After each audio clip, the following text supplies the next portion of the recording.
नमस्कार। कन्या राशि दिसंबर मास क्या रहने वाला है दिसंबर और हाफ जनवरी 14 जनवरी तक ये सूर्य का ट्रांजिट रहेगा। और मैंने ये चार्ट जो है प्रतीकात्मक रूप से आपके समक्ष दर्शाया हुआ है। आपको स्पष्ट रूप से दिख रहा होगा सूर्य यहाँ से यहाँ जाने में उनका समय 15 दिसंबर निर्धारित है।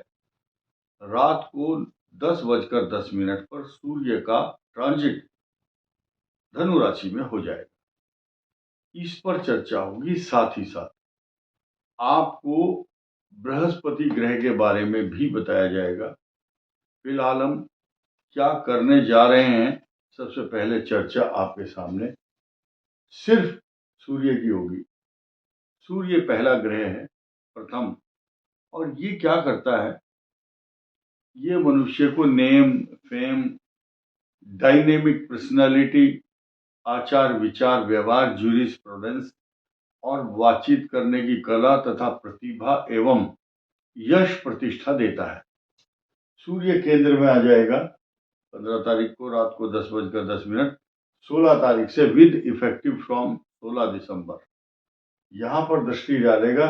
राज दरबार का स्थान है, तरक्की, नौकरी, सम्मान, पिता, आपके अच्छे कर्म को भी यही दर्शाता है।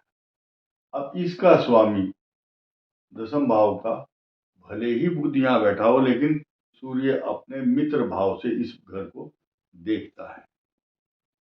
यहाँ पाप कर्तरी योग नहीं है, शुभत्व प्रदान कर रहा है ये हाउस, क्योंकि इस पर सूर्य की पूर्ण दृष्टि है और मित्र दृष्टि है। वाक प्रथितो भवेत, यहाँ पर वाक शक्ति के कारण आपकी अच्छी आचार विचार, व्यवहार, बिहेवियर पैटर्न से आप प्रशंसनीय होंगे, अनुकरणीय होंगे, आदरणीय रहेंगे। बुध पर, इस बुध के ऊपर इनका जो स्वामी है, इस भाव का स्वामी कौन है? बुध है। इस बुध को भी बृहस्पति 180 अंश पर पूर्ण दृष्टि से देख रहे हैं।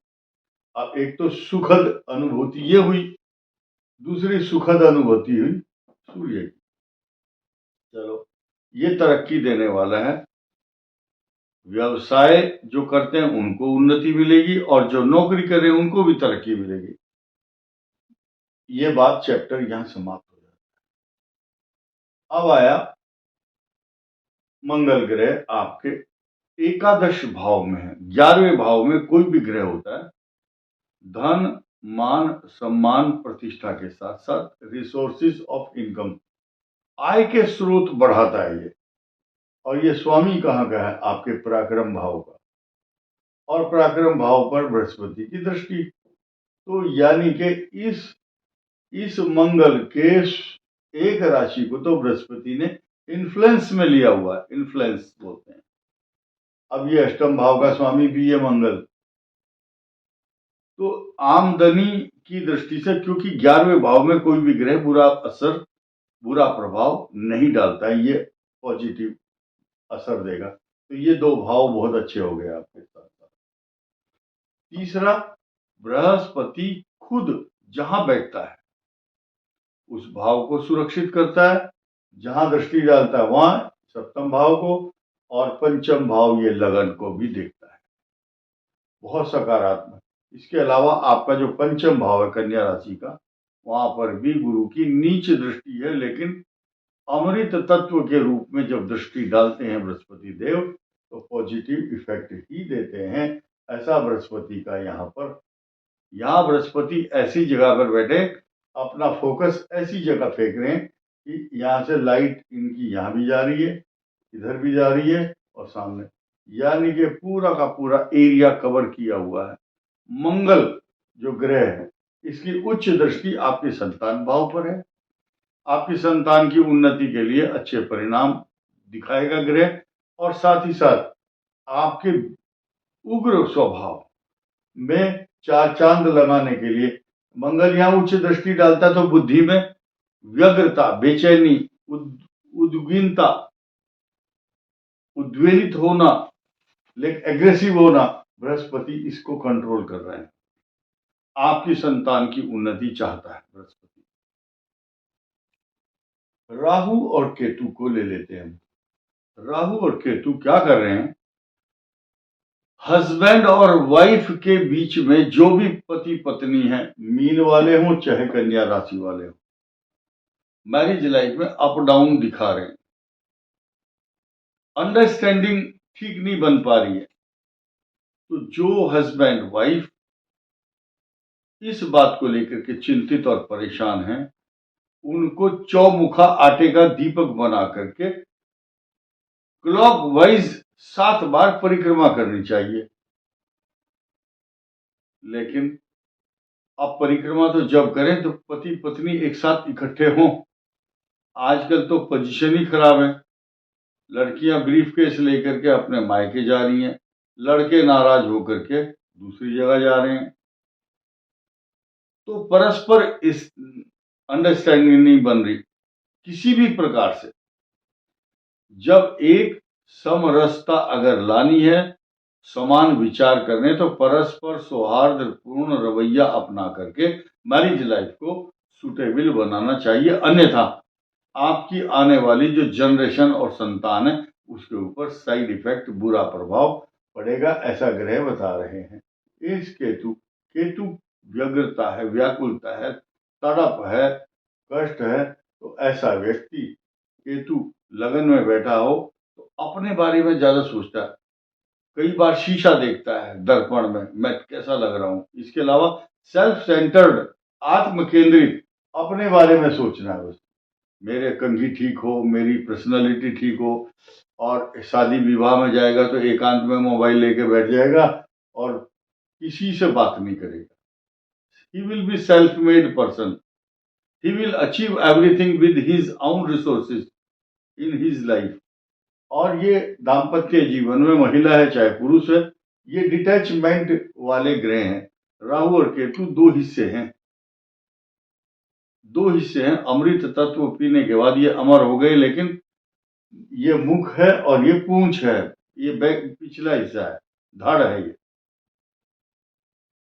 राहु केतु का काम है डिटैच करना, लेकिन और मामलों में जब ये देते हैं समृद्धि तो बहुत ज्यादा देते हैं। ये मोक्ष का भी कारक कहा गया है केतु, शिखर भी है ये,